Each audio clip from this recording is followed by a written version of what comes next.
Hello, hello, hello. How are you guys doing this evening? Are you ready for Peter's Friday night dance party Diet Coke vlog in the driveway? Just got paid Friday night. Thank God it's Friday. How are you guys doing? I'm winded now and I'm hot because the heat is on and it's on 67, but it feels really warm. I actually have the vented seat on as well, and I was gonna make sure it was on. It is. It's not really, I was like kind of like trying to balance it out, and that's not working. I was sitting here listening to some music. It was weird. It was like soundtrack from like Body Heat, and then it was Forever Young by Bob Dylan, and then it was an outro to some movie that I had like tagged. I can't remember what the song was, but I really, really liked it. It was like the most, like, do you ever like just go on your what's it called, your iTunes, or we don't call it an iPod anymore, do we, on our phone?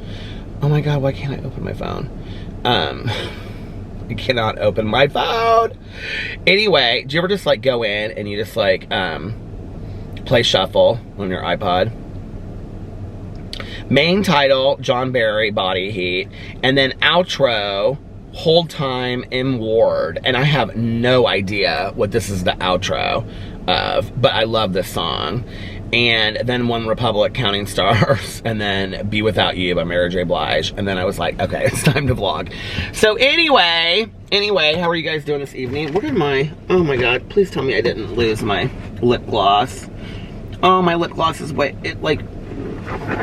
nope, I found this though. My lip gloss, I think, fell on the other side of the door over there. Oh well, we'll just have to do without lip gloss tonight. But anyway, how are you guys doing today? Are you doing good? So let me tell you, where is that Laneige? I want that Laneige if I can't have lip gloss. I have to remember that lip gloss is over there. Let me tell you, I got off last night vlogging, and I listened to my book, Educated, which I finished today, but we'll talk about that in just a second. I listened to that book. It's so hot in here. But you know I'm always freaked out to have that window open. Somebody's gonna swing that door open and kill me. Anyway, oh, that air feels so nice. It says it's 60 outside. That is such a lie. It is cold outside. I wanna see how cold it is outside. After I got done vlogging last night, I sat in my car for like an hour and a half and I listened to that audiobook. It is such a fantastic book. I mean, so fantastic. But like, it brought up a lot of stuff for me. Like I don't know, hold on, what is it? It says 40. How can my car say 60 and it's 40? Like, that's crazy. Frost advisory out. It like brought up so much stuff about like family history for me, because the book is really about understanding your family. And there just were some amazing passages in it. But like, do you know, like, within your family, like, there's a way, well, I'll talk about the book later, but because then that spurred this whole conversation that I ended up having with Caroline on the phone today. But that book is fantastic. But it really got like in my head last night. And I think on the heels of me like vlogging about like missing people, you know, or saying goodbye to like my mom and my aunt and my uncle, and like, you know, I started thinking a lot about just like saying goodbye to people, you know? And then I went inside and I watched 2 episodes of The Good Place, and then I went to bed. And I laid in bed last night for the longest time, just in my head, like just thinking about stuff. And just really, really missing people. And, you know, like, I think that whole conversation on top of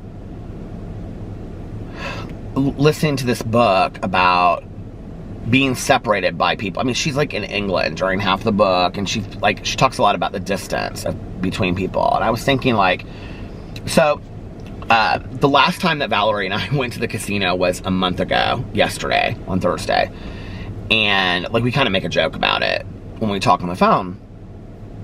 And I was like, I haven't seen Valerie in a month. You know? I'm not seeing anybody. I'm not seeing Tanya. I'm not seeing, like, I'm not seeing, you know, my family. I haven't seen Melissa and Jason in over a month. I haven't seen my dad and my stepmom in forever.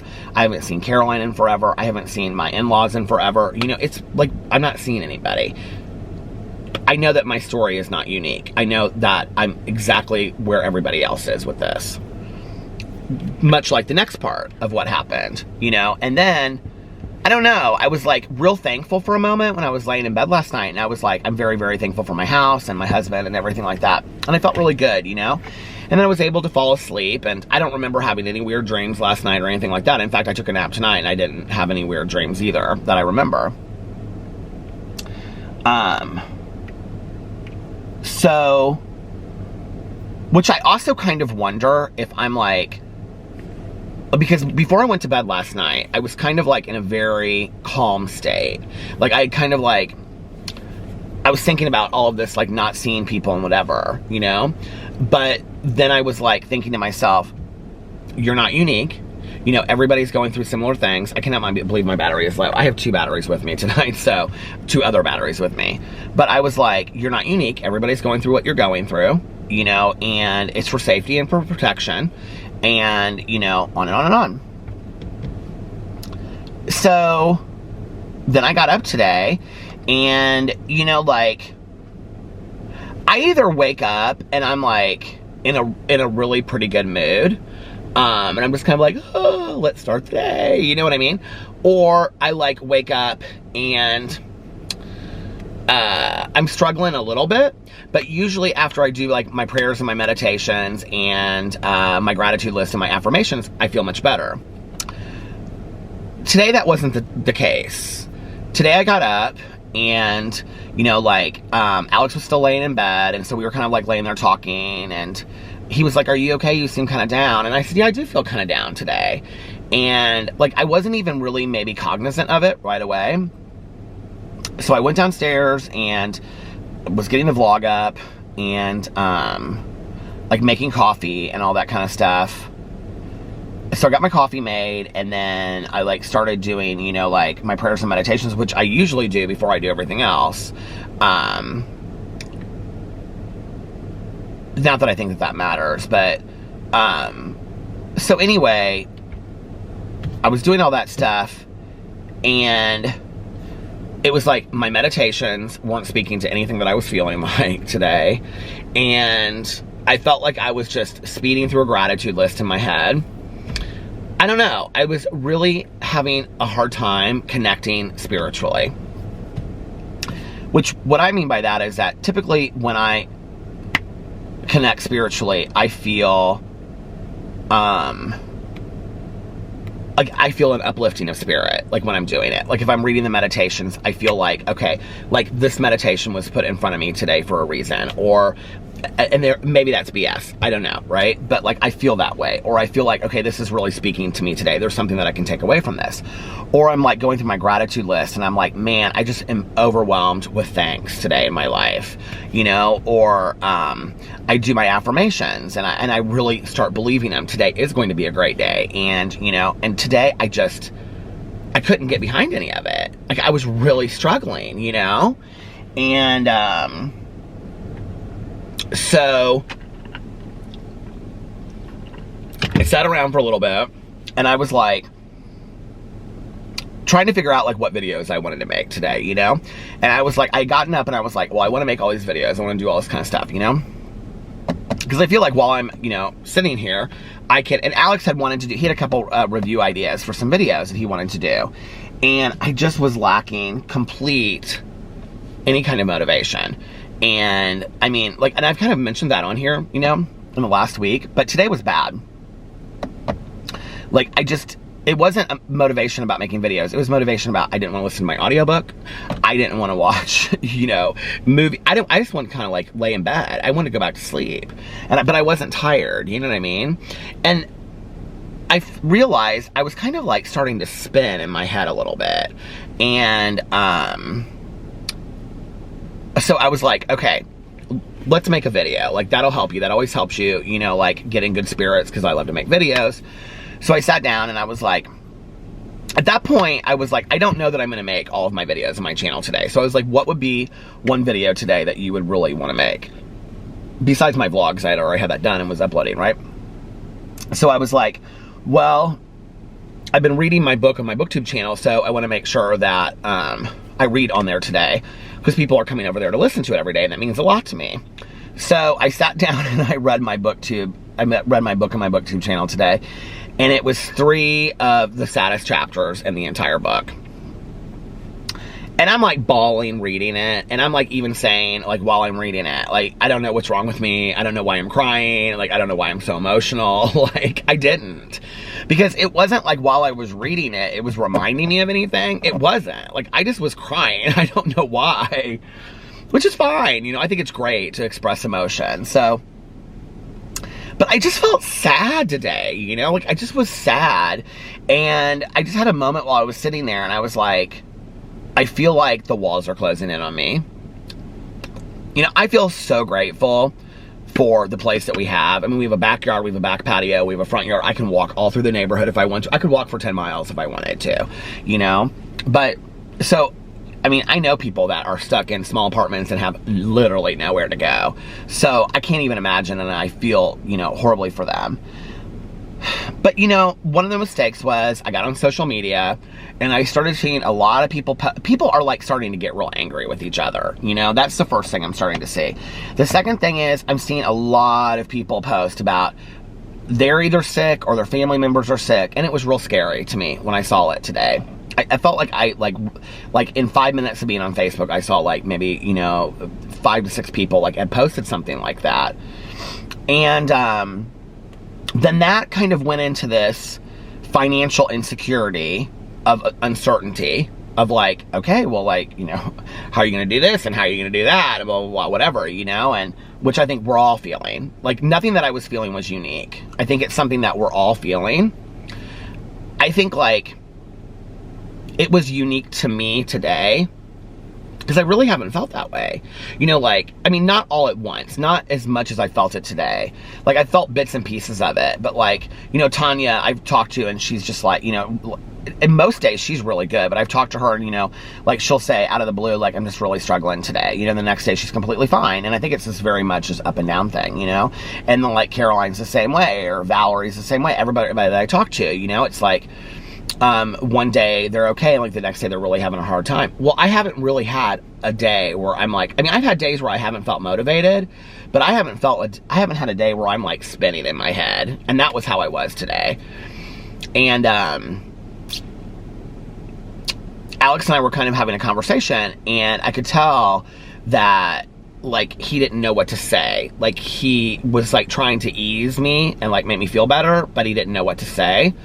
And I was like, you know what, I'm gonna go sit outside for a little bit. And so I went out and I sat outside on the front porch, and at that point I had resigned that I wasn't gonna make any more videos. I was uploading it was getting later in the day anyway. It was like that was the other thing. It was like everything was taking me so long today. Did you ever have days like that where it's like, it felt like, okay, I got up, and then I went and brushed my teeth, and then I went and sat back down on the bed, and then I went and like washed my face, and then I put on, you know what I mean? Then I put on my clothes, and then I walked downstairs, and before I knew it, it was 5:30, and I'm like, oh, how's it 5:30? Well, you didn't get up till after 2. You know what I mean? Like, it was like one of those days. And so Alex was gonna do this like Zoom thing at 7 with some of his girlfriends. And so I was like, so I went outside, and I was like, I just sat there in silence and just in my head, and I literally felt like my head was spinning out of control. And I think it was like almost like the perfect definition of irritable, restless, and discontent. Like, that's exactly which we talk about in recovery.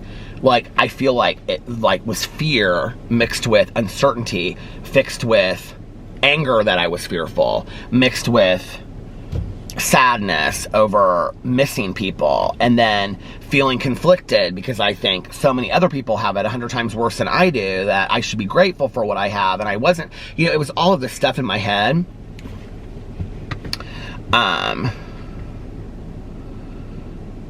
And I just was sitting there, and I just was like, you know, like spinning and spinning and spinning. And who just texted me?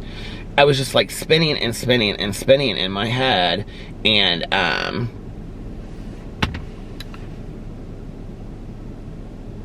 so the weirdest thing happened.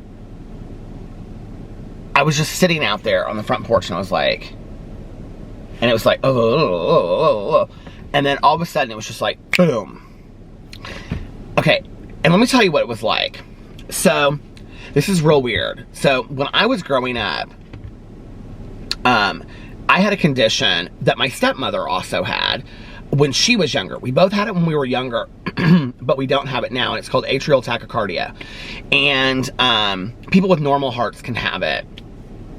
And it's where your heart like beats super, super fast. And the other weird thing was that she and I were both tennis players. And so she got it starting playing tennis. Like, when she started playing tennis, I think she started playing tennis late, like in junior high. So, like, when she got it and she was, like, in a match one time, she had it. Well, I got it playing tennis. Like, I didn't get it because of tennis, but, like, that's when I first noticed it, and it became, like, this thing. So, she had taught me this trick that she had learned. Like, after the whole thing, like, happened the first time to me and everything like that, and she had, you know, like, and basically, you just, like, it's like breathing exercises that people teach you and stuff. But she taught me this trick, and the trick was that when you have this happen, and what's really weird is that after you get used to it and you do this, like, you have to do this, and people around you don't know. Well, I'll tell about that in a second. But people around you don't know that what's going on with you, because you don't look any different from one second to the next, even though inside you feel like literally normal one second, and the next second you feel like you're gonna die. And so you have to do this. Well, I did this thing all my life until I didn't have it anymore. And I don't even really remember the last time that I had it. And I used to get it when I ran. I think it's like somewhat associated maybe with athletic, being me like when I'm more athletic, because it would happen to me like when I was running and stuff like that. But that was like, you know, I mean, I haven't like ran consistently for so many years. But anyway, so what you do is you lay down on your back and you put your feet up, or you put your legs up like on a chair, like, so like you're like this. And then your heartbeat goes, it's like this. And then what happens is it goes boom, boom, boom. It literally goes from like a mile an hour to nothing, like it's back to normal. It's the weirdest thing in the entire world. And then you're fine. You get up and go. You're fine, right? And that is totally how it was today. I was like in my head out there on the front porch, and I was like, and it was like boom, boom, boom. I was like, you're gonna be okay. Everything's gonna be fine. You've gotten through worse things in your life. And if the worst thing that happens to you today is not seeing your friends and being stuck inside of a beautiful home that you have and being able to eat food that you purchased, you know, and that you woke up maybe on the wrong side of the bed, if that's the worst thing that happens to you today, you have it pretty damn good off, you know? Like, you need to quit complaining. And I don't know, it was like, and all of a sudden I had this moment of clarity, peace, and serenity that just came over me. And I was like, you know, things may never go back to the way were before. Things may forever be different. But you're gonna be okay. You're gonna get through this. And it was the weirdest thing. It was like, I stepped out onto the porch, like, feeling one way, like, extremely feeling one way, and, like, I stepped off that porch feeling completely a different way, and the rest of my day was fantastic, and it was the weirdest thing, and it was just such a God moment for me, you know, like, I don't know where it came from, I don't know what happened, it just was, like, this total God moment for me, and, yeah, and I don't know, I think sometimes when I'm not full of gratitude, or sometimes when I get into selfishness and self-centeredness, I start feeling really guilty. And then that kind of like spurns on more emotion of, you know, like, I don't know, you know, but I'm glad that I'm out of it. I'm really glad that I'm out of it. So, yeah. So I came inside and I made a cheese sandwich and one of those macaroni and cheese, what do you call it? Those little, you know, single serve macaroni and cheese things with hot sauce. And some of my peanut butter pretzel bits. And then a little bit after that, Alex started his live stream and I came outside and I bundled up and I finished Educated by Tara Westover. And let me just tell you about this book. I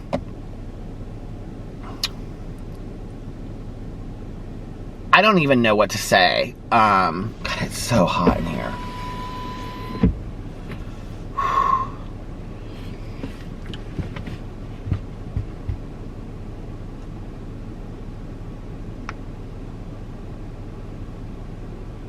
The book is so good, you know? So I guess well, first of all, let me go back to what I was saying before, because I don't want to just like end it like that. I think it's okay for any of us right now. Oh, my battery's gonna die. Hold on a second. Okay, I'm back. I was just wanting to make sure that I still had all of the batteries. I have, this is the battery that I just used. And I still have, my other, well, I have this battery and then I have another battery in there. But I don't know that I'm gonna go that long. Anyway, I was gonna say, I think, you know, it's really normal while we're going through this for any of us to be scared, uncertain, fearful, selfish even, minded. And I think that that's completely okay. You know, I think we don't have to be perfect saints going through this. You know, it doesn't mean that you're not going to have saintly moments. It doesn't mean that you're not going to have moments where you're a fantastic human being going through this and you're so generous and helpful to other people, and then maybe 2 days later you're feeling really selfish, like, I miss all my friends, this sucks, you know? And I think the thing is to be easy on yourself, and I really learned that today. I was like, my expectations for myself going through this are really high, like really high. You know, I am a human being that is having human emotions attached to going through a situation that I have never gone through before in my entire life, and neither have you, you know? So we're gonna have emotions attached to these things that are gonna feel strange and are gonna feel abnormal. And that's okay, and that's totally okay. And I think I need to start allowing myself to feel those feelings, you know? I think, you know, like, whereas everyone around me has had their days, you know, where they've like, including my husband, where they've kind of like broke down a little bit. Like, I really haven't had that. Like, I haven't, you know, and I'm like, well, obviously that was all inside of me, and maybe I wasn't aware of it. I don't know. Maybe I need to be a little bit, I mean, I've had moments where I was like unmotivated and things, but I'm talking about like spinning, you know, and that's okay. And I think that we need to, you know, I think self-care is also about, you know, acceptance of where you're at that moment and not beating yourself up too bad. And so yeah, I mean, don't beat yourself up for whatever you're feeling. You have a right to feel the way that you want to feel. Now, do I want to stay stuck in how I felt today earlier? No, I sure don't, you know? But like, I think that the majority of us probably are fearful of, I don't want to get sick. I don't want my friends and family to get sick. You know, how am I going to pay my bills? You know, how are my friends and family going to pay their bills? You know, what if we can't go anywhere for 6 more months? You know what I mean? Like, I think we're all feeling that, you know, not to mention that the house is closing in. And, I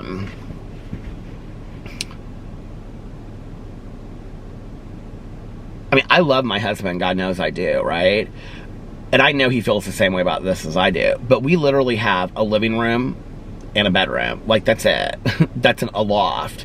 So, if we need any kind of, like, privacy, like, one of us is upstairs and the other one's downstairs. You know what I mean? Other than that, we're pretty much together 24 hours a day, unless I'm out here vlogging or making videos and he's upstairs.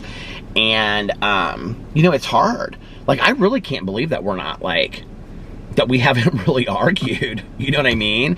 I mean, we've had some disagreements, but I'm not, like, argued, you know? Like, our place is small. So just, you know, be tenderhearted towards yourself. Like, we're not perfect beings. We're human beings, you know, that are doing our best to get through this right now. And I think, like, that was part of it, was, like, I was being really hard on myself for having these feelings today. And then when I sat down and I started thinking about it, and then that just spun into more, and then afterwards I was just like, you know what, you're a human being. You're going to have feelings and emotions attached to this that maybe don't even make sense sometimes, but that's okay, you know, but that's okay. Feelings aren't facts, and at least you allowed yourself to feel whatever was going on, you know, which I always have. And I don't know, it's almost like, because what's so weird about it is that, like, I've said this, like, if you had asked me, like, do I feel, like, anxious? I didn't. I don't. So I don't know where all of that came from today, unless it was just suppressed and I wasn't aware of it, you know? But I think definitely going forward, I'm going to check in more often with myself, if that makes sense, and be like, okay, Peter, like, you know, maybe instead of looking in the mirror and doing my daily affirmations, maybe I need to look in the mirror and say, how are you today? Like, are you really doing okay? Like, what's really going on with you? You know? And, I think maybe even, like, starting to journal again a little bit every day. I know a lot of friends of mine that are journaling through this whole situation, but maybe, like, you know, there were the morning pages. I think that came from Julie Cameron's book, years ago, but, maybe doing, like, the morning pages where you just, like, stream of consciousness, just write about how you're feeling. Maybe that would help me. I don't know. But I feel really at peace, and I have all evening, and I'm so thankful for that. So I ate my dinner, and I watched the episode of The Good Place while I was eating my dinner. And then I finished my audiobook, and I really was like, I have to tell you, like, the half of the way through, I was very much like, I don't really understand why people are going on and on and on about this book. Like, yeah, it's an interesting story, and she lived this crazy life, but, like, I don't understand why people are going on about it the way that they are. Like, I really didn't get it.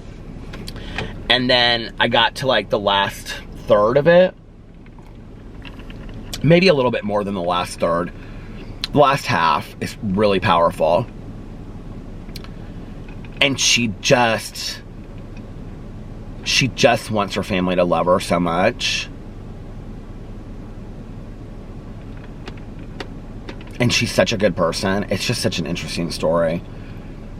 But there was a line that I wanted to say from it that I really, really liked.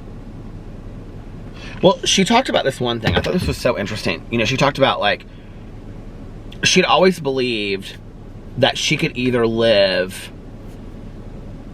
So it wasn't just that her, like, family were Mormons, okay? Like, they were survivalists. And they were, like, devout Mormons, and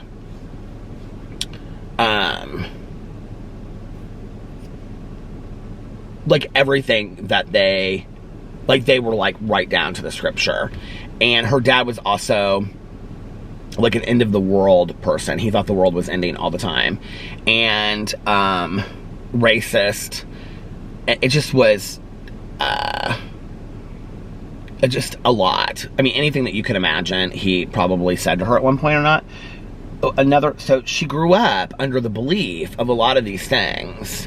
Like, I don't want to ruin it for people, but, like, there's world events that I don't think there was a word that she hadn't heard when she went to college, and it was, like, which ended up, like, spurning, it was, like, this huge part of the book, because it ended up becoming part of what she studied, and then, like, it changed her whole, like, that was really, like, a point of view changing thing for her dad. But she said this one thing at the end, and towards the end, and she said, I had always thought that I could either live in their world, or I could live in the real world, but I couldn't live in the real world and their world. It was either or. And what I had never realized was that I could live in both, or something to that effect. And designed by her own rules. And one of the things that's crazy in it is that it's a Bob Marley quote. What's the quote? I think it's emancipate yourself from mental slavery. Is that the quote? That is like, emancipate. Oh, I didn't see. I got another text. Hate yourself. Yeah, from mental slavery. That one of her friends sends to her the song, and she's listening to it, and she's writing down the words, and it completely changes her whole perspective on everything. But it's really about who she becomes and how she changes over time. And it's a sad book. Like, it's really sad. I don't want to ruin it for anybody, but I think it's super, super powerful. I think one of the things that it made me realize was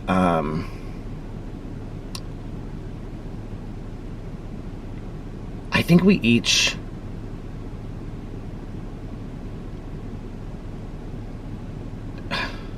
have these own hidden stories about our families. You know, it was interesting. So I got done with that. Caroline had recommended the book to me. And she's been doing like all this like research on her. She's like watched like every interview she's ever done and all this stuff, because Caroline was really powerfully hit by it. And so I called Caroline when I got done with it, because I had this idea for a book. You know, I feel like as a writer, I've been really wondering, and I really love my first book. It's just so heartfelt to me, but in reading it, it's very obvious to me that I wrote it in a short period of time. I don't think the thought and and I knew it wasn't going to be a deep book when I went into it, but I've always, you know, like really enjoyed memoir writing and essays. And so I was thinking about it today, and I was thinking about, you know, Caroline and I talking about wanting to and I'm not joking about this, like I'm being serious when I do talk about this, talking about my grandma having been in prison. You know, Caroline and I at Christmas time had talked about that we were gonna, going into the new year, we were gonna investigate it and try to find out like what really was the story. And there's so many things I have never shared on this vlog or any of my channels about my family's history on my mom's side that is so bizarre and weird. That for having such a small family, you know, it's Caroline and I, her mom, my mom, our grandmother, our grandfather that died, my mom's stepdad, and then their families on either side. My grandmother was never close with her family because of her stepmother that basically disowned her when my grandma graduated from high school. So it was really my grandfather's family that my mother had relationships with. And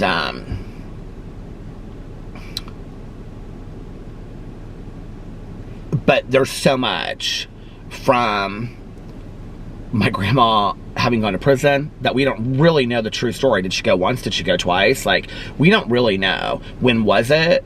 How long? What for? You know, what happened when she got out? Like, where was my mom during all of that? Because where was my aunt during all of that? They spent an entire summer in Florida that my mother said she had never gone to Miami. You know, did my mom ever go to the East Coast? Was that true? There's no evidence of that. You know, like when she was in college. My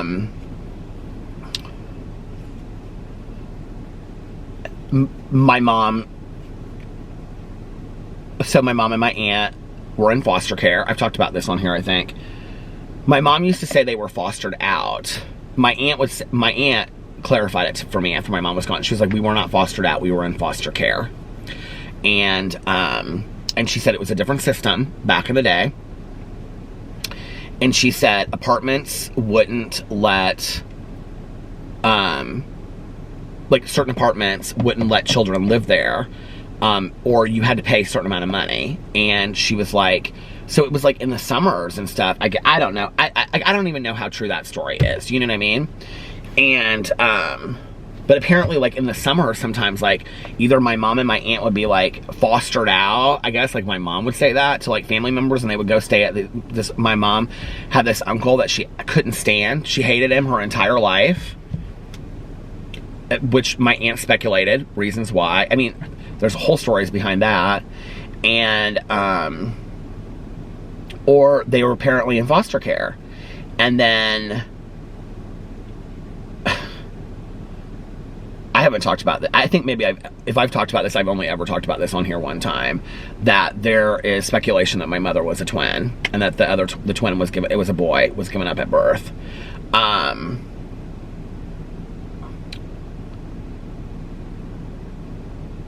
Which that whole story is so bizarre. So there's all of this stuff. So I called Caroline today, and I was like, what do you think about us working on a book together, discovering, like, our family history, but, like, woven to, you know, like, our finding out, like, us going in and, like, really investigating it and finding it out and writing that into the book, as well as woven in with, like, my mother's journals. And Caroline said, did you know that, like, I have my mom's journals too? And I said, oh, you've never mentioned that. And she said, oh yeah, I have. She goes, I don't have, like, as many as your mom had, but she goes, I have quite a few. And I said, well, we could weave them together. And she goes, we couldn't make sense of my mom's. And I said, what do you mean? And she goes, there's no way you can make sense of them. She goes, Peter, she would start a journal, and she would write, like, 3 entries on it in 3 different days. And then that journal would skip forward to, like, another, she would start another journal, and then it would pick up there. And so there would be 5 different years in one journal, and you had to combine the journals together. I said, Caroline, my mother's journals are the exact same way. I said, that can't be by chance. Like, that has to be something that they were taught, or that they would leave places and, like, not take their journals with them, or their diaries or whatever. Like, that's too bizarre that our mothers, I mean, there was more to it than that. We were talking about, like, scraps of paper found in there and whatever. It's too bizarre that, like, our mothers, like, both journaled the exact same. I mean, and I know that probably sounds stupid and people are, like, rolling their eyes, like, really? But, like, if you think about that, like, you know,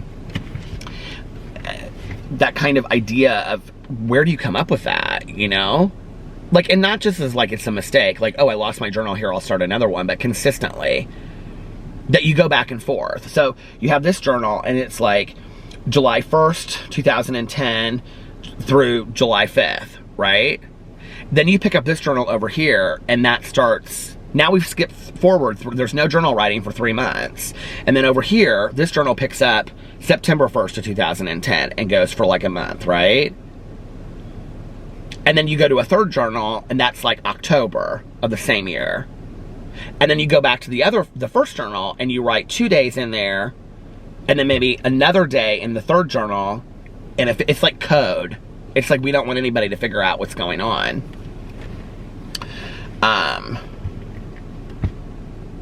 You know, combined with the fact that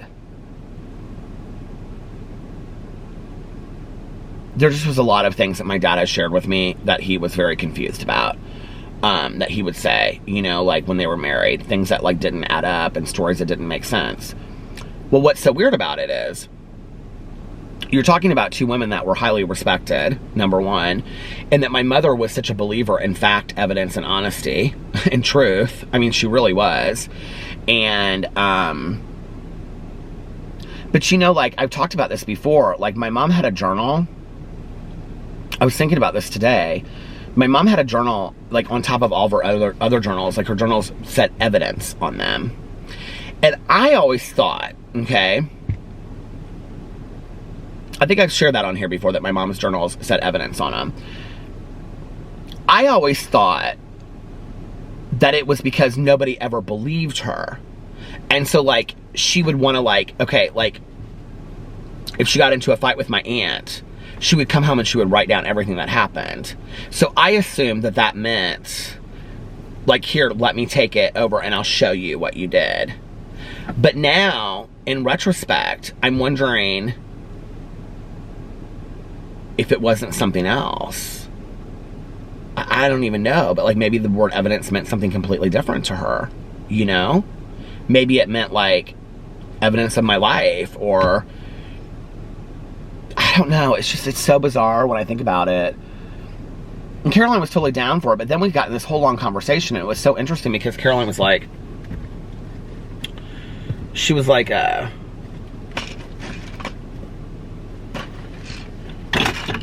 she goes, I don't think that we had bad childhoods. She goes, I think we had really good childhoods. And I said, okay. And she goes, did you think that we had a bad childhood? And I said, I think we have different childhoods. And she goes, but Peter, we spent like our childhoods like almost always together. And I go, I think we had different childhoods. And I said, first of all, I said, your parents were together. And just, you know, and I loved my Aunt Kathy, but my Aunt Kathy was not a whole lot. Caroline dealt with a lot of the same issues with her mom that I did with mine, as far as like just difficulties, you know, like being difficult. I think everybody knew that they had really, really gone through some hard times growing up.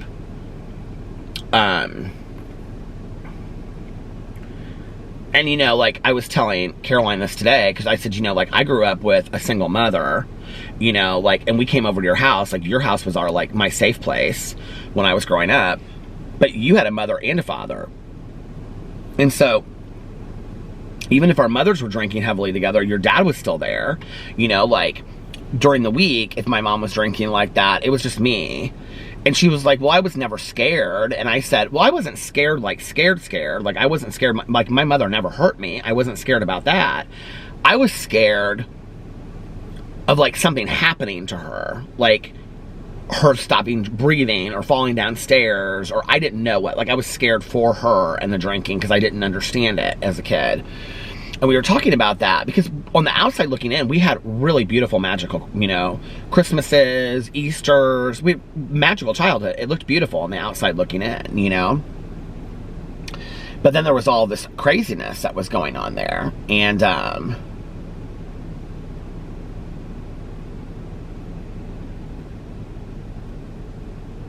don't know. I'm like super thankful for my aunt and uncle and Caroline growing up. If I hadn't had them, and, you know, and like the thing that's sad is that like my mom tried her best. Like, she really did try her best. But, you know, like one of the things I told Caroline today is that, like, anybody that knew them knew this. So like this is no mystery, but like something had happened to my mother when she was a child. Something had happened to her. Somebody had hurt her. And it probably was when they were in foster care, because my aunt felt responsible for it for the rest of her life. And she would say, when she was older, like she would call me up and we would talk, and she had had a couple drinks, and she would say, I feel so responsible for your mom. This was, like, after my mom died, she would say this. And she would say, I just don't know that I gave your mom the best life. I mean, she did so many things for my mom. She paid for so many things. She brought my mom food over constantly. You know, we were talking about it tonight. She, like, paid for my mom's newspaper for, like, 10 years. She got her cable. I mean, she just did, I mean, my aunt and uncle were unbelievable to my mom. And, but she would say, like, I can remember, she would say to me, you know, Mother always said, she called my mom's sister. She said, that's my aunt didn't call my mom sister, but like my grandma would say to my aunts, you know, she would call her little sister. She would say, when I'm not around, your responsibility is to make sure that that sister is okay, that she's taken care of. And so my aunt always had that, you know, hanging over her, that she always had to take care of her. And, you know, my aunt was somebody that was very responsible her whole life, and my mom was kind of a wild hare, like, until she got older, you know. And I was telling Caroline tonight, like, in the hospital room, when my mom passed away, like, everybody started leaving the room, and my aunt said to the nurse, "What happens now?" And she said, "Well, we're going to give Peter a couple minutes, and then we're going to take her away." And my aunt was like, "Take her away where?" And she was, like, completely calm. And the nurse was like, "Well, we have to take her, you know, out of here." And my aunt was like, "Where do you take her?" And she was like, "Well, you take her to the basement." "Well, I have to go with her." The nurse was like, "Well, you can't go with her." "Oh, no. I mean, she, like, panicked. She, like, lost it. She's like, "I have to go with her. She can't be without me. I have to take care of her. It's my job. It's my responsibility. I have to take care of her. I have to be there. She, like, lost it completely. And I was telling Caroline that today, because Caroline didn't know that. Caroline and I shared so many things today. It was such a great conversation, but, like, I'm, like, have total tears in my eyes right now. Just, you know, just, like, I feel like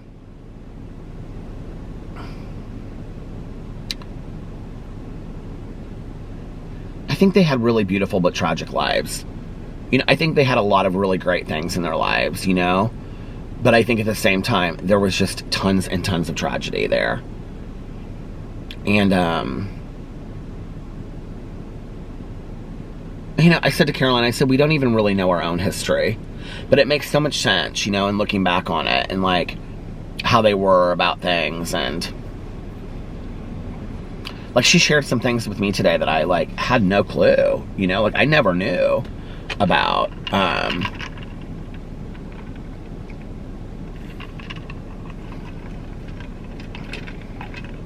I love her so much.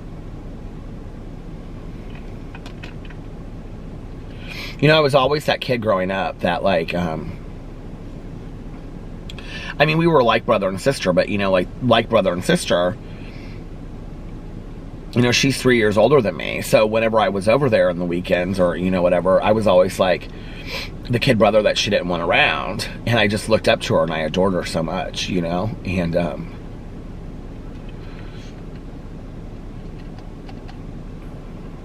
I always felt like growing up, like, not when we were younger. When we were younger, we played a lot. But I would say from, like, when I was, like, 10 through, like, high school, like, I always felt like I was on the outside looking in with Caroline and her friends, and I just wanted to be a part of it so bad, you know? And it's so funny that she and I are so close today. Like, that relationship that I always wanted to have with her, I have with her today, and I'm so grateful for it, you know? And I feel like we had to go through so much shit to, like, get where we're at. Like, why couldn't we have had this relationship when we were in our 20s? Like, why did it take us till we were in our 40s, you know? To have this relationship.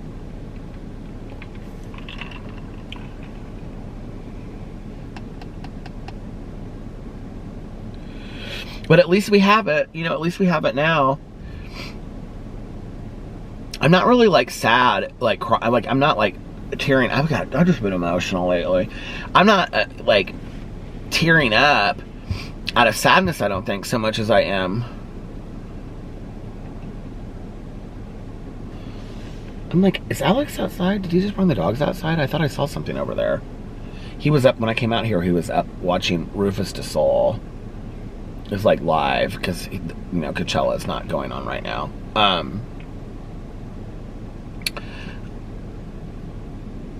I don't get emotional because, like, I didn't have that relationship with her, although I wish I had.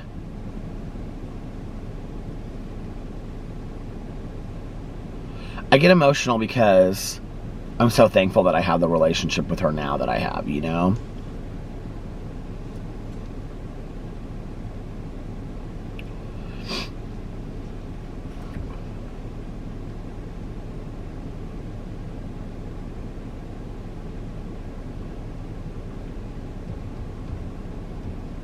And it's so funny, too, like,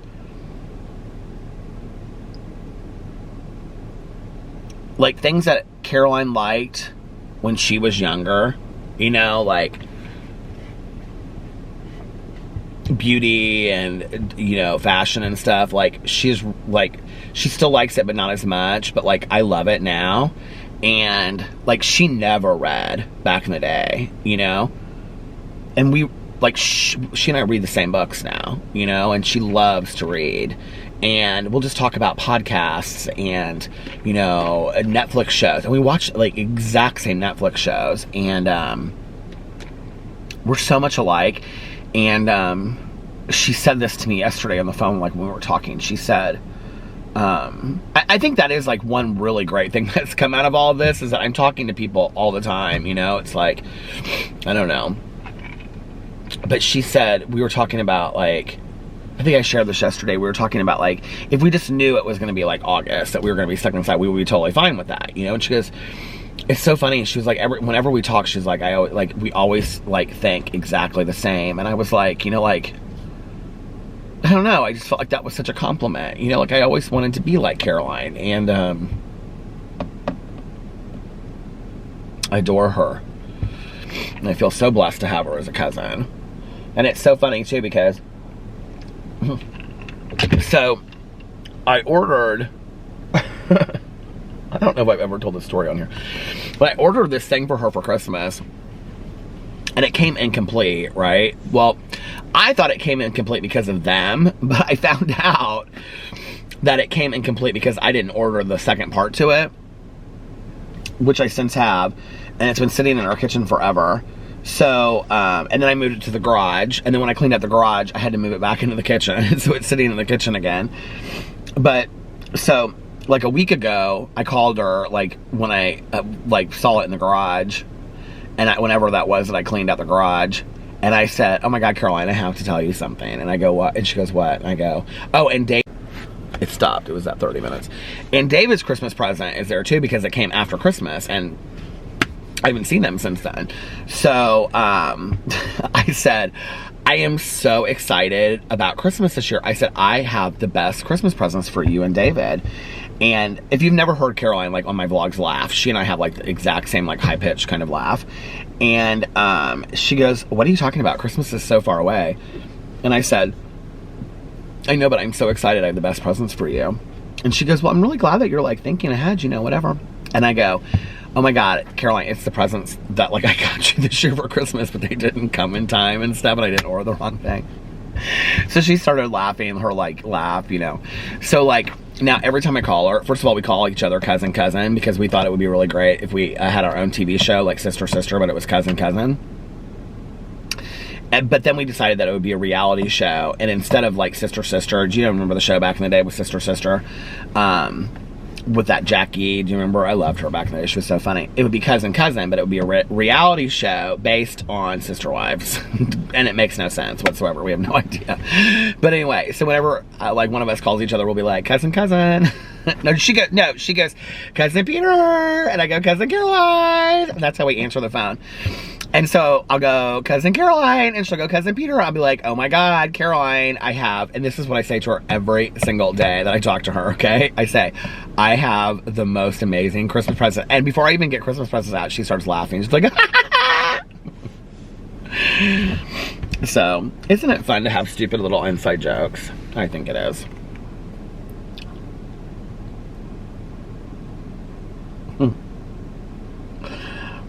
Oh, I was thinking of another inside joke that I have with another friend of mine.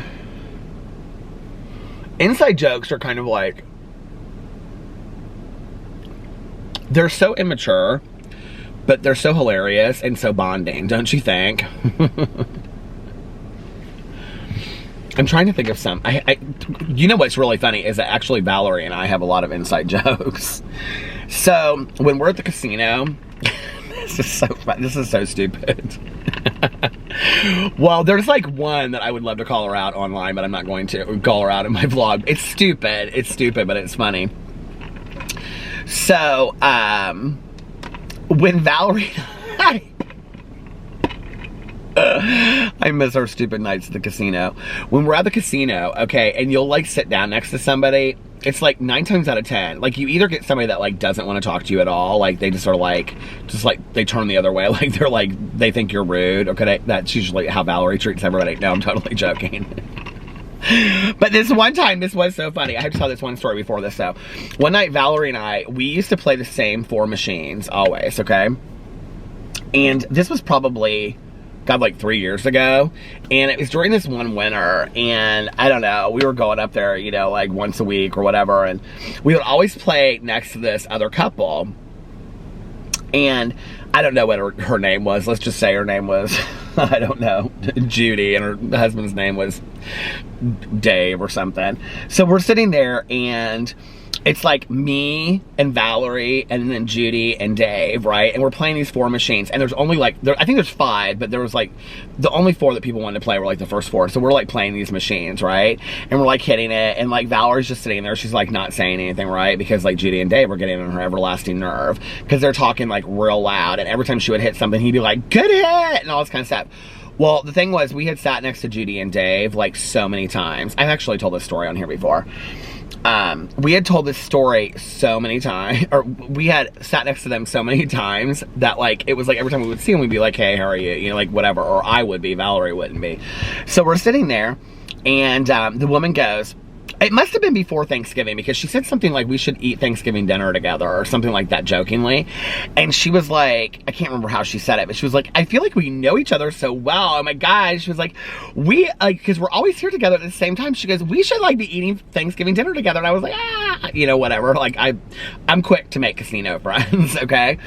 And she goes, what are y'all's names? She goes, I'm Judy, and this is my husband, Dave. And I go, Peter, and Valerie goes, Valerie. She wanted nothing to do with these people. She was like, and then later she was like, then one of them later asked me, they were like, where's your friend? Your friend isn't here this week. And I said, oh, she's like visiting some family and whatever. And Valerie was like, why do they want to know my personal business? I was like, Valerie, because we're like being friendly with people. But anyway, Valerie is so hilarious at the casino. So when you sit next to somebody, if you've been to the casino, you'll know what I'm talking about. When you sit next to somebody, like you either sit next to somebody and they like want nothing to do with you, or they're going to tell you their life story. Okay. I'm kind of like what I would call a floater. I'm kind of a floater. Like I can float in between like, hey, you know, like good spin, and that we'll just keep it at that, or nothing, or stories. Okay. And stories is a inside joke between Valerie and I, because we have several people there that we call stories. Okay. These people that will come and sit next to you, and like, let's say if you get a bonus and you get like $130, like, which would be a great bonus, right? They'll go, yeah, got 500 on that bonus yesterday. And you're like, oh, really? And they're like, yep, 1,000 the day before. And you're like, don't say. Yeah, I hit that machine last week for $10,000. Uh-huh. Then I went around the other side of the machine over there, and I hit that one for $10,000, and then I hit it for $500. And you're like, oh, okay. And then you're like playing, you get another bonus, and that bonus you get like $80. Not bad, but I got 160 on it yesterday. And I was like, oh my God, shut up. Stories, telling stories always. Or people will tell you that they hit like $30,000 and they spent it in a week. I was here last week, I spent $30,000. It's all gone, all right? Won $30,000, but it's all gone. I spent it all. And you're thinking, you're crazy then if you won $30,000 and you spent it all. And so Valerie and I call these people stories. So what's so funny though is, like, if she and I are sitting next to each other, and it's always on Valerie's side. Somebody will sit next to Valerie and they'll start telling her something, and Valerie just sits here and plays, and she like acts like she doesn't even hear what they're saying. It's absolutely hilarious, okay? And so I get in these conversations, and Valerie's kind of in the middle.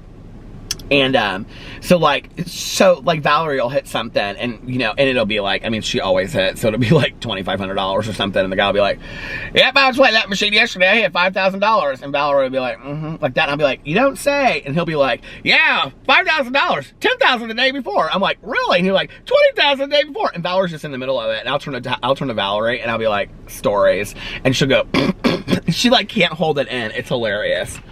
So I miss those days. I miss those days of fountain pops. They have the best Mr. Pibb up to at the Anderson Hoosier Park Casino. They're the best Mr. Pibb in the entire world. But we're drinking Diet Coke today. I don't even know how I got on that conversation, but I don't know how I got on that conversation about her. I will tell you something today though.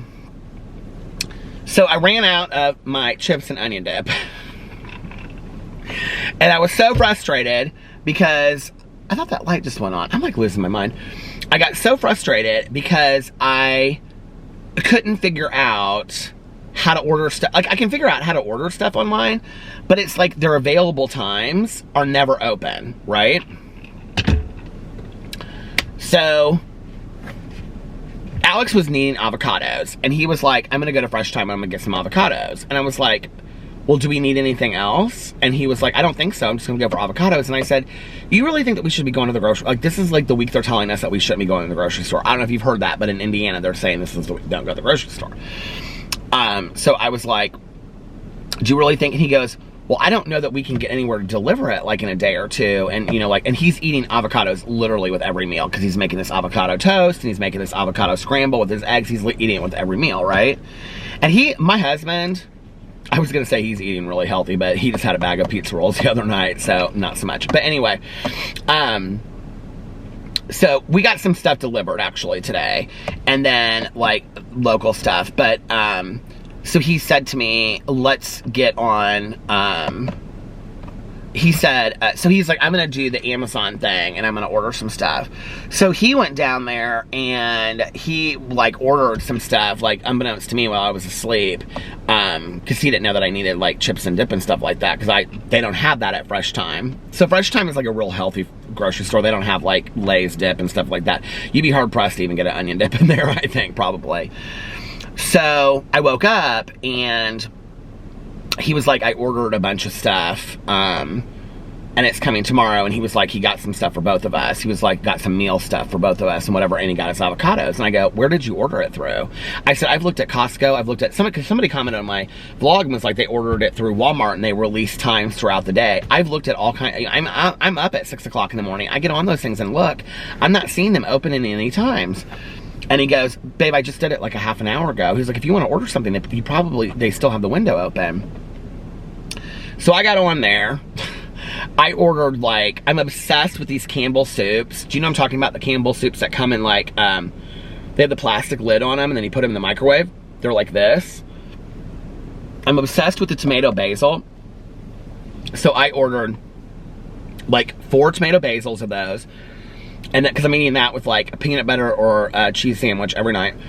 And then I got, or, like, the macaroni and cheese whole thing. And then I got, they had, like, a smoky Gouda soup, and then I got one other kind of soup, and then I got like 6 bags of chips, and they didn't have the Lay's dip, so I got the Dean's dip, or something that somebody had recommended to me, so I got that, and what else did I get? I got like $40 worth of stuff. But I went, because every time I do it and I order it, it always says for the next 3 days, there's no any slots. This is Amazon Fresh. So I went, there was 1 slot, and it's for coming up here in 2 hours, 5 to 7 a.m. They're gonna put it on our doorstep. I was like, hallelujah chorus. And I said to Alex, I said, what time is yours getting dropped off? And he said, did you order more stuff? And I said, yeah, I got some stuff. And he goes, okay, well, we'll have enough then, you know, whatever. And I just got stuff that I was out of. And he said his was coming in the morning too. So I'm going to get ours in the morning. I'm going to take it inside, and then I'm going to go to bed. I'm so excited. I cannot believe it. So the Amazon Fresh thing works, and they have everything on there that we need. They have milk and bread. I mean, nothing like, I'm not really eating things that are, hard to get anyway. And I bought enough creamer when we went out last week that I don't need creamer for my coffee for a month of Sundays. And I've got 2 huge things of those I may have pizza tomorrow night for dinner, though. That does kind of sound good. I have a Geno's pizza that I've had in there for like way before this, and it's been sitting in there. So I think I'm gonna make that Geno's pizza tomorrow night. Do you know the weird thing is like, I don't typically ever like just make salads at home, but like that salad that I got at Costco was so good. I'm like, I would really probably go every day and get one of those salads.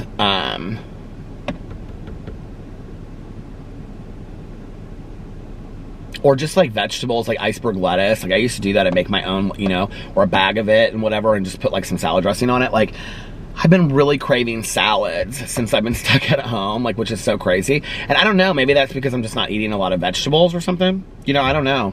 But it's kind of crazy that I am. But yeah, I've been missing vegetables like crazy. And not like just like starchy vegetables like mashed potatoes or french fries or anything like that.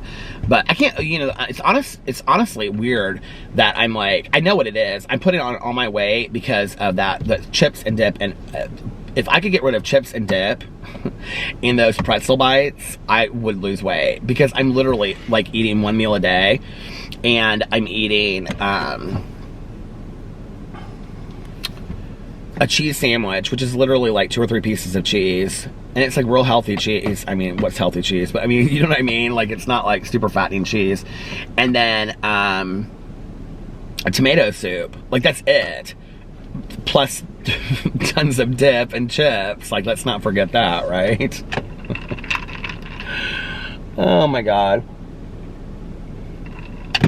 So, I just went through all of my audiobooks. I'm trying to find like what I want to read next.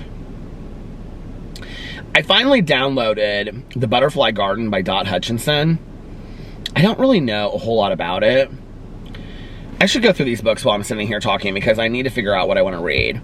So, The Butterfly Garden is like an FBI like thriller. It's supposed to be very much like Kiss the Girls by James Patterson, way back in the day. I have The Testaments by Margaret Atwood, but I'm not really in the mood to listen to that right now, because I want to finish at least the first season. And then I have The Red Otis by Chris, I don't know how to pronounce his last name, Bohejian. It's supposed to be really scary. But the last book I read by him, The Flight Attendant, it was good, but it wasn't horrible. Then The Sundown Motel, I want to read that. It's supposed to be scary. Then Molly, I have You Are a Badass by Jensen Sarah. So that was the March Peterisms book, but I'm also going to make it the April Peterisms book, I think. And it's the yellow copy, because so many people were asking me like which copy it is. It's the original You Are a Badass by Jensen Sarah, and it's the yellow version. And then Molly's Game, and then A Bad Day for Sunrise. I'm really excited about that one. And then Devoted by Dean Koontz, which I read the thing for, and I was like, I'm not really in the mood to read this right now. And then Rotten Ruin by Jonathan Mayberry. Okay, this is like a 5-part zombie series, and it's like a young adult zombie series. And so I was going to read that because I knew somebody that read it and they absolutely loved it. But I was like, I don't know that I'm really in the mood right now. The In-Between, Into the Raging Scene, Real Life, Dead to Her by Sarah Pinborough. That might be a good one. Run by Blake Crouch. Oh, I could read a Blake Crouch book. That's a short one, too. All the Bright Places by Jennifer Niven. I'm totally not in the mood for a romantic contemporary romance. The Gravity of Us is Phil Stamper. It's like this new like gay young adult book that's like everybody's talking about. I'm not in the mood for that either. Like a contemporary romance. The Wife Between Us. I was thinking about reading that. I may actually read that instead of... Well, this one, the book that I downloaded was short. The Silent Patient, Mr. Nobody. Oh, In the Hall with Knives. I want to read that too. Mr. Nobody, Saint X, Before She Was Found. I mean, I have so many books on here. The Guardians. Oh, The Raven Boys. I didn't think about that. I'm not really in the mood to read any young adult right now.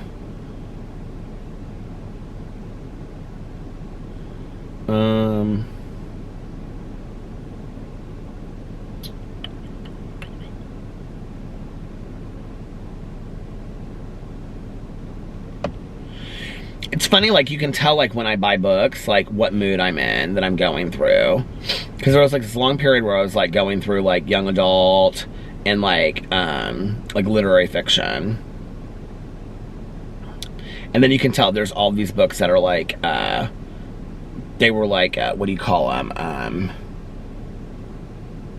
Shit, what's the word I'm looking for? They were, like, sale books.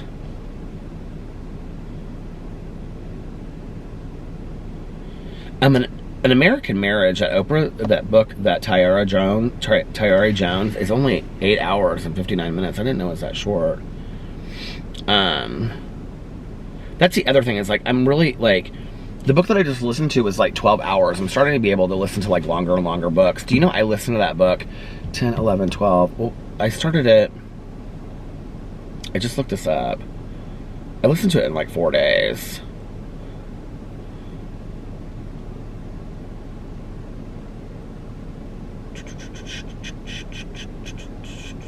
Come on. Why is my Goodreads taking so long? I started it on the 6th and I finished it on the 10th. 6, 7, 8, 9, 10. So 5 days. But really like 4 days because I finished it, yeah.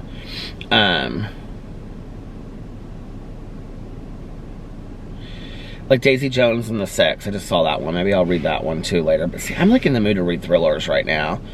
Like I really, really want to just read like thriller after thriller after thriller. You know what I mean? So I think that's what I'm going to do.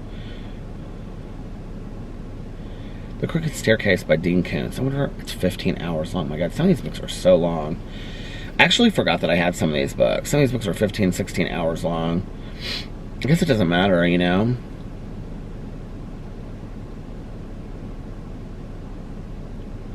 I've got some great books to listen to, though.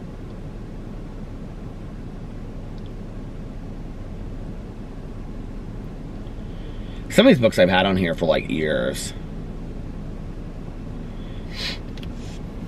I wonder if anything new came out. I'm not going to buy anything new. I'm going to actually listen to this book. And think after I finish this book, I'm going to listen to The Wife Between Us. But I'm just like really enjoying listening to thrillers right now. And on Netflix, I'm watching The Good Place. I'll tell you how many more I have left.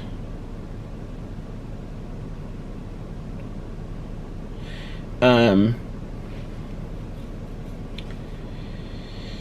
almost halfway through the 10th episode, and it has 12 episodes. So I have 10, 11, 12. So I have 2.5 episodes. So I'll finish that tonight.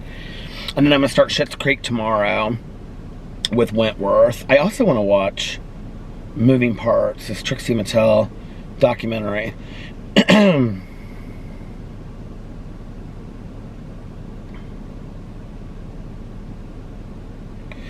Or should I watch Ozark first?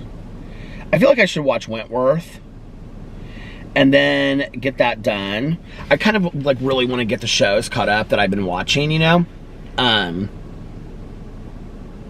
So watch... I need to go in here and look at my list. Where is my list? How do you find your list? My list. Okay, so... I have Grace and Frankie to catch up on.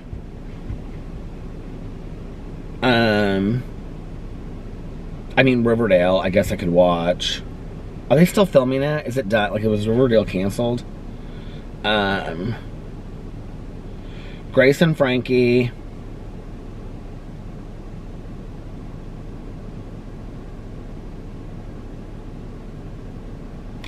Wentworth.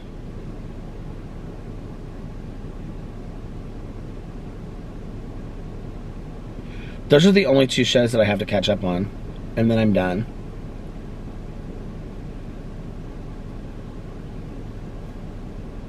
I guess I could take Orange is the New Black out of here, couldn't I? Because it's over. It makes me so sad.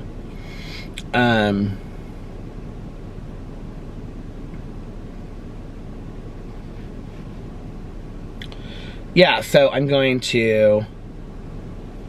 We didn't watch RuPaul's Drag Race tonight because Alex was on his like Zoom call and it got too late, and then I laid down.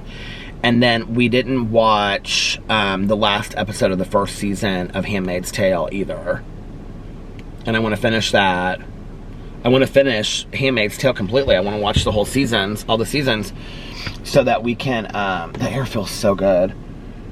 So that we can, I wish I knew where my lip gloss was. So that we could, start Little Fires Everywhere, but he wants to watch that with me. So I promised him that I wouldn't start it until after we watch Handmaid's Tale. I'm not as excited to watch Little Fires Everywhere, although I've heard it was really, really good. Oh, you know what else I want to watch? I need to put this in. I have a list of shows that are not on Netflix. Big Little Lies is the other one I want to watch. I haven't seen the second episode of Big Little Lies. Where is my shows to watch? I have it on there. Oh, 13 Reasons Why was number 1. Can erase that. So I have Wentworth, Big Little Lies, Little Fires Everywhere, The Good Place, Schitt's Creek, Grace and Frankie, Handmaid's Tale, Unbelievable, Homecoming, Pandemic, The Stranger.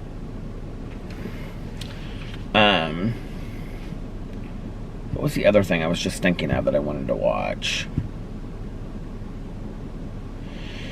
Shoot. Oh, true crime. I haven't seen the 3rd season yet of True Crime.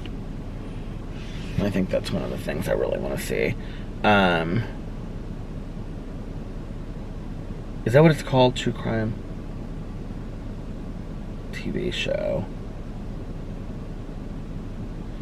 Do you guys know what I'm talking about?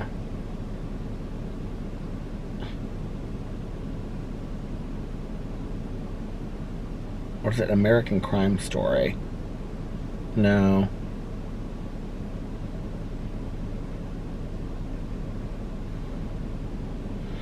It's True Crime, the TV show that's on HBO. Is it not called HBO? Is it not called True Crime?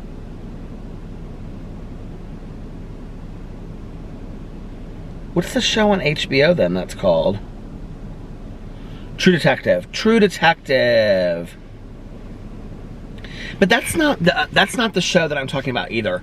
True Detective, I just watched the 3rd season of when we were in Mexico last. I'm talking about the show that the 1st season is with Timothy Hutton and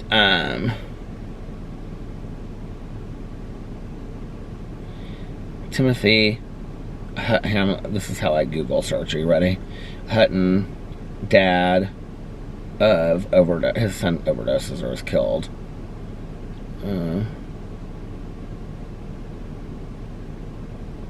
Killed son. Show. American Crime. American Crime. That show is so fantastic. And I think there's a 3rd season I haven't seen. And it's like the same cast. They play different roles in each season. And who's that one? That Aisha. I love her. She's so good. Yeah, I haven't seen the 3rd season. And the 3rd season is when Luis Salazar travels from Mexico into the United States in search of his missing son. He soon discovers the servitude agricultural laborers face as they live in poverty, forced to pay their meager earnings back to their employees for food and other essentials. It's a system that doesn't only target undocumented workers, as American Coy Henson gets sucked into the world after meeting a farm crew chief and taking what he thinks as an opportunity to get his life back on track. Other lives orbiting the situation are social worker Camara Walters, furniture supply business owner Nicholas Coates, and farm owner Jeanette Hesby, who is shocked to learn just how the business remains profitable. What is Regina King? That's she played. Didn't she play Aisha? Was it she played Aisha? I think that was who it was on Poetic Justice.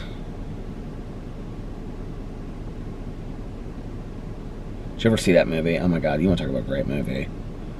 Poetic Justice. Character. I swear to god her name was Aisha. Aisha, yep. Poetic Justice lead character Justice, Janet Jackson, a hairstylist who is coping with witnessing the murder of her boyfriend, finds herself tagging along with her friend Aisha, Regina King, her boyfriend Chicago, Joe Torre, and his co-worker Lucky Tupac Shakur on a road trip to Oakland, but quickly runs into, and then it stops. It is such a great movie. That is like one of my all-time favorite movies of life.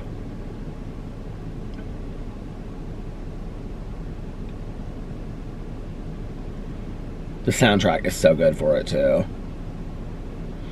Well, listen, you guys, this is like, I've got 3 minutes left, so I'm going to end it here for the night. I think this is a little bit shorter than usual, but I think it's like an hour and 20 minutes or something like that, I'm thinking. But anyway, even though, oh, and this battery is slowly dying anyway.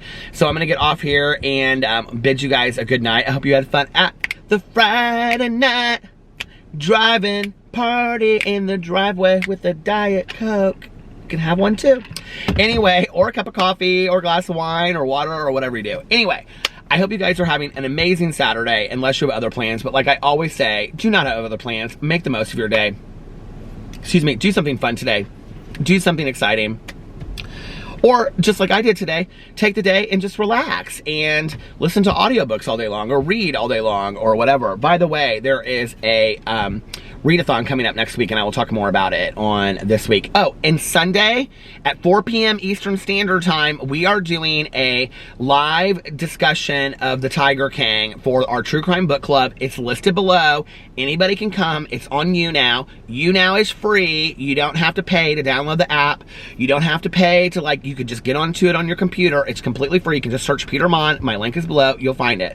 We're going to talk about the Tiger King. Anyway, so anyway, I hope you guys are having an amazing day, unless you have other plans. But like I always say, don't have other plans. Do something fun today. Do something that will make yourself proud when you look back on it tomorrow or a year from now or 60 years from now or next week.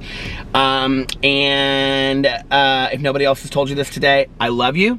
Make sure that you look at yourself in the mirror every single day and you do your daily affirmations and you say to yourself, I love you, and you're going to be okay and you're going to get through this.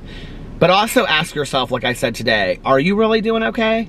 Like, ask yourself that every day. I'm going to ask myself that every day going forward. And most importantly, make sure that you reach out to somebody and you let them know how important they are to you. And just say, hey, I'm thinking about you today. You make me laugh. I'm glad that you're in my life. And I love you. And also practice random acts of kindness, but don't tell anyone, so that we can just put love and compassion out there in the world.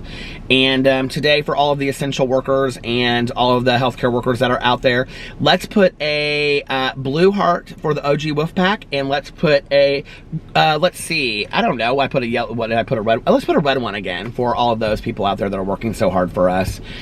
And I love you guys, and I hope you're having an amazing weekend, and that you're staying safe and you're staying healthy, and that you're staying sane. And I love you guys, and I will see you tomorrow. Bye. Love ya!